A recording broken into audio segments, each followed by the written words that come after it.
don Allah in kana so ka gane yadda zuciyarka take, tashi ka je emergency a asibitin garin ku, ka je wajen accident and emergency a kawo wani ka ga yadda yake yi, ka ji ya kake ji, to shine zaka iya gane zuciyarka tana da taushi ko tana da tauri. Ka je ka zaga layin yan jarirai ka ga yadda suke, wannan yaro ana sa masa wani abu yana numfashi, sai ka ji ya kake ji, dan adam ne. Shi yasa annabi sallallahu alaihi wasallam ya ga wani yaro ana haka za a zara ransa yana ta kuka, saboda ai in zuciyar tana da taushi dole ka ji tausayin abun tausayi. To in ka ji irin waɗannan zai sa in ka zo ka ga talaka ma za ka rika jin tausayin sa, ka san ba shi ya ajiye kansa a haka ba. To amma in zuciya ta bushe wallahi kawai ta kansa kawai, ba abin da ya damu mutum, yana ji yana gani an mutu sai ya ci kuɗin asibitin da za a yi maganin waɗannan ɗin, yana ji yana gani an ce mata suna mutuwa mortality wacece, ba abin da ya dame shi, an yi ware kuɗin waye sai ya ci kuɗin wancan su mutu shi ya rayu. To kekashewar zuciya kenan. To in kana so ka auna wannan kai haka, sannan ka je makabarta ka ga ana danna wani ana kawo ƙasa ana zubawa, sai ka rika tuna cewa tomorrow za a maka haka, to sai sa ya kake ji, to zai iya sa ka auna ka ga yaya taushin zuciyarka yake. Sannan ana auna in aka rufe sai ka dan jira a tafi, sai ka tuna cewa annabi sallallahu alaihi ya ce yanzu wasu fa za su zo, sai ga kai ma yanzu haka kana da kai ne a ciki, wasu za su zo kuma kai ma za su zo maka, yanzu ya yake yi, sai ka ce to kai ma ya zan yi. To alama ce ta sa lallai zuciyarka za ta yi taushi. Alamun mutum zuciyarsa ta ƙeƙashe ta kai irin na wancan ta waɗansu abubuwa kamar haka. Na farko yana da kasala akan ibada, to alamar zuciya ta bushe kenan. Sai ga yana sauri, sai ga yana jin, yana farawa sai ka ji kasala. Zaka ga zai iya wuni yana leburancinsa, yana aiki, yana neman kuɗi ko yana a cabarsa, amma in sallah ne minti 5 da zai tsaya yi sallah mai kyau wala ba zai iya ba. Sai ga yana haka yana sauri, yana tuna wancan can fa wanda wahala ce da rana duk bai ji ba, wannan kuma inuwa yake amma sai ji duk ya gaji. To alamar zuciya ce ta bushe. Don Allah bawan Allah ka dubi kanka, idan haka kake to kana cikin thumma qasat qulubukum min ba'di dhalik. Baka jin nutsuwa a cikin bautar Allah, baka jin daɗi in ka zo sallah, baka jin nutsuwa, baka jin kwanciyar hankali. Duk kwanciyar hankalinka sai kana kallon bal, kana kallo kai kana wasa, kana ganin ana wasa shine kake jin daɗi, amma idan ana ibada baka jin daɗi. thumma qasat qulubukum min ba'di dhalik. Abu na biyu shine mutum a ja masa aya, a karanta masa hadisi, amma kaga ko kaɗan bai ji komai ba.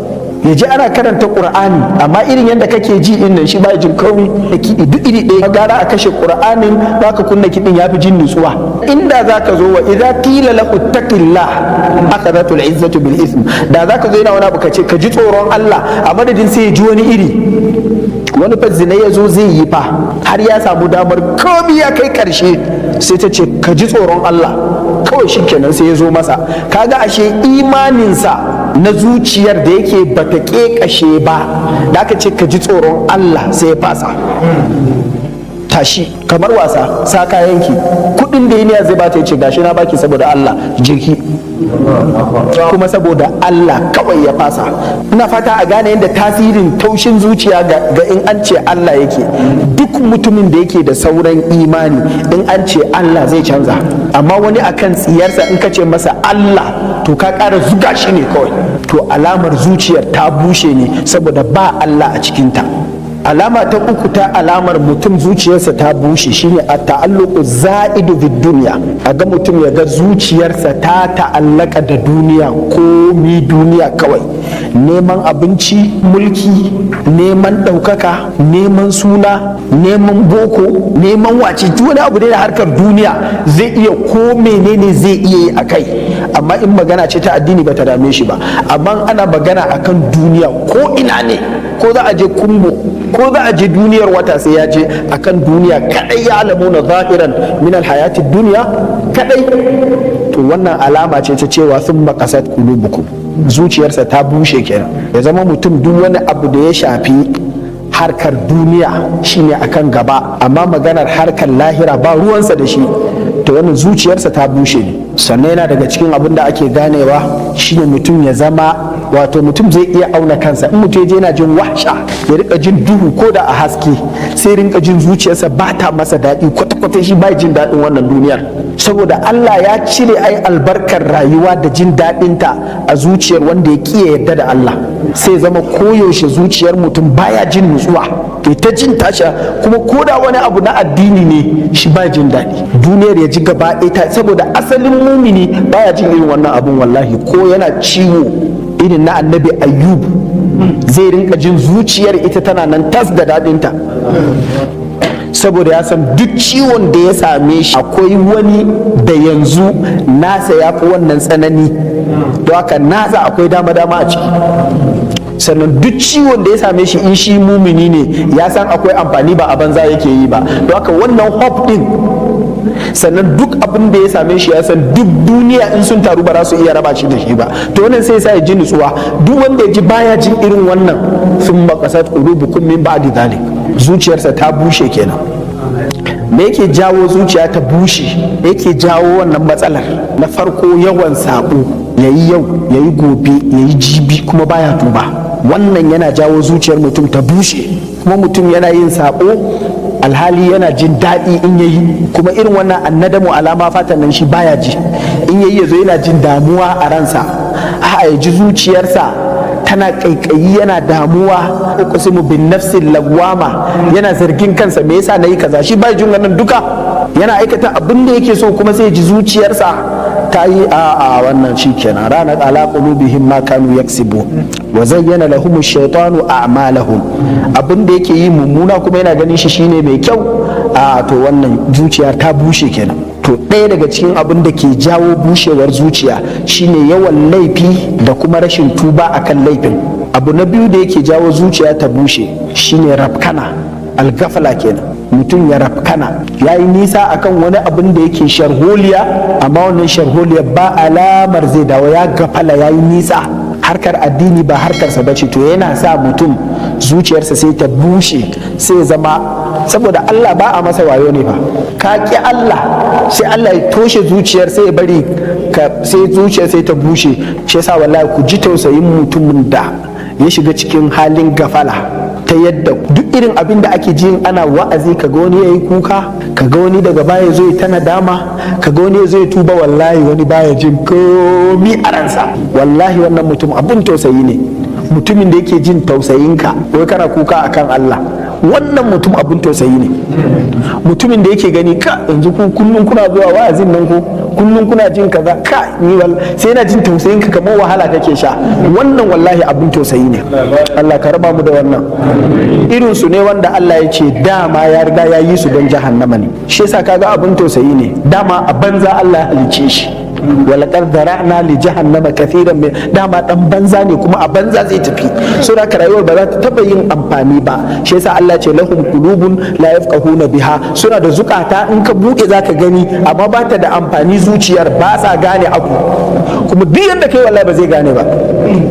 Ana samun dewa daga cikin wannan a cikin 'yan siyasa, mutum ya gafala, wallahi ana yawan samun wannan harkar siyasa. Mutum ya yi nisa a cikinta, ya mai da siyasa aƙida, wallahi takan sa ya gafala gaba ɗaya. Wata harka idonsa zai rufe kwata-kwata ba siyasa ba, kuma ko addini ake siyasa wallahi, ko Allah ma sai ya masa siyasa wallahi, ko sallah ya zo yi sai ya irin ta siyasa, sai nemi kamar Allah ma ba zai iya deceiving din sai ya masa siyasa. Shine wanda ko ya je gaban Allah, a gaban Allah ma sai su ta rantsuwa wa Allah, sun ɗauka Allah ma za su wautar da shi.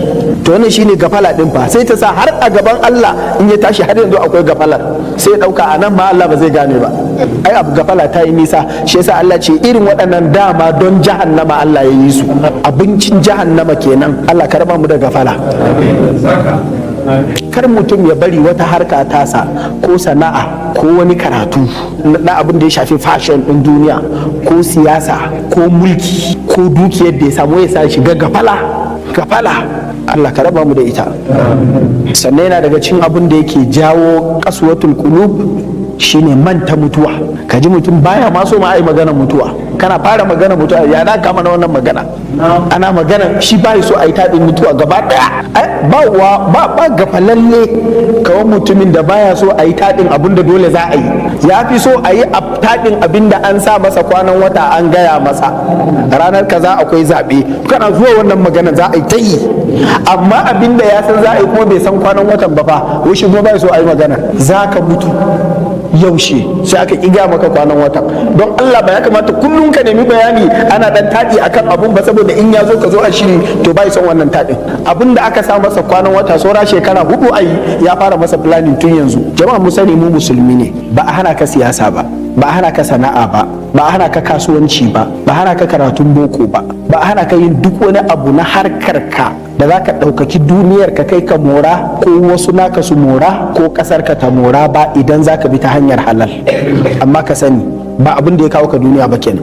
Duk abin da za ka yi ka mora a duniya ribar kafa ce, ba ita ka zo yi ba a duniya. Mai haƙar rijiya ne ya shiga ciki, ya gama haƙar rijiya sai ya samu wani abu na kayan ma'adinai a ciki yake ɗiba, amma haƙar rijiya ne abin da ya kawo shi, ta yadda inda ya fara ya ga dutse a cikin haƙura zai iya koma wani wurin. Don haka kai ma in ka fara wannan sai ka ga bai yi ba, za ka bari ka koma wancan, haka kake ta neman duniya. To daga ka samu kuma sai ka manta me ya shigo da kai. Yanzu kai ne fa ka shiga rijiya sai ka samu wani abu na ma'adinai, sai ka manta cewa a rijiya kake, sai ka fara harka kawai ka baje koli a cikin rijiya. Ai ya kamata ka zane a rijiya kake. Da rijiya da duniya ina ne fa haɗari? Duniya wallahi tallahi ta fi haɗari, saboda wannan rijiyar ana iya cire ka a duniya, ko wanda zai iya cire ka, wanda ya ga zai iya gudu ya yi escape. Kar a yi wannan harka ta kiyama da shi ya gwada ya gani. Akwai duk abin da za a yi a ranar kiyama wallahi za a yi da kai. Don haka tun da dole sai an yi, kuma baka san kwanan wata ba, ka tsaya kana ta harkokin duniya har su saka ka manta da maganar mutuwa, ka manta da maganar kabari, ka manta da maganar barzaku. Mumini ba haka yake ba. To ya ake magance wannan ciwo? Idan mutum wannan ciwo ya kama shi, na ɗaya ta ce ala bi zikrillah tatma'innul qulub. Yawan ambaton Allah yana sa zuciya ta nutsu, zuciya ta shiga cikin taitayinta. Kana yawan ce subhanallah, zaka rinka tuna Allah, albarkar wannan sunan da kake faɗa zai sa Allah zai sa wannan sunan ya zauna a zuciyarka. In ko akwai Allahu a zuciyarka to shaidan ba zai samu damar da zai wawure komai a cikin zuciyar ba. Alhamdulillah, la ilaha illallah, Allahu akbar, karanta alqur'ani, duk wani abin da ka san ambaton Allah ne, yawan sallah, wa aqimi salata li dhikri, to wannan duk yana sa zuciya sai ta yi laushi. Abu na biyu shine yawan addu'a da roƙon Allah, saboda wannan zuciyar da kake gani wallahi babu wanda ya tsira da ita. Al-Imam al-Auza'i yake cewa ce wannan zuciyar na fahimci ya fi komi wahala, ce ba abin da ya fi komi wahalar yaƙi da shi kamar zuciyarka. Saboda haka ka roƙi Allah ya taya ka wannan yaƙi. Shine ma'anar rabbana la tuzigh qulubana. Cikin masu wannan addu'a fa hadda manzon Allah sallallahu alaihi wasallam, Allah karka karkatar da zukatan bayan ka shiryar da mu, saboda baka sani ba zuciyar nan tana iya bushewa. Akwai wani laifin da zaka yi wa Allah ya fushi sai ce zuciyarka ki bushe kawai, kuma tana bushewa. fa wailul lil qasiyati qulubuhum min dhikrillah. Allah ya ce tir azaba sai ta tabbata ga duk wanda zuciyarsa ta bushe. Alaihi sallama zaka je yana addu'a, ya mai juya zukata, Allah ka tabbatar da zuciya, kar ka juya ta, saboda zuka yanda kake rike dan wani abu haka Allah ya rike duk zukatan duniya ba, zai iya jujjuya su haka sai juya naka in ya ga dama. Shine muqallibul qulub. Abu na uku da yake jawo maganin haka, yawan kiyaye farillai. Ko da ba ka yi nafila ba, Allah gafarta, kar a same ka da matsala a farillai. Kaga azumin nan, kaga zakka in kana da kuɗi, kaga aikin hajji in kana da hali, wallahi kar ka yadda a same ka a waɗannan abubuwan kana da illa a cikin su. Duk abin da ya zama farilla ne, Allah madaukakin sarki ya ce duk abin da za ka yi ka matso kusa da ni ba kaman farilla. Ko meye mutum zai yi, farilla ta fi kawo shi kusa da ni kafin komi. Abu na hudu shine kokarin neman halal, so da in ka yi nisa a cikin haram yana sa zuciyarka shi ma sai ta bushe. To neman halal kuma yakan sa zuciyar mutum ta yi sanyi, saboda akwai wahala a cikin neman halal. Akwai abin da za ga gara basa ce malam ga ta nan, amma ka za ka haƙura, saboda zuciyar tana da taushi, da ba za ta ji damuwa ba. Amma wani wanda bai cin halal, wallahi in ya ga wani abu ko ya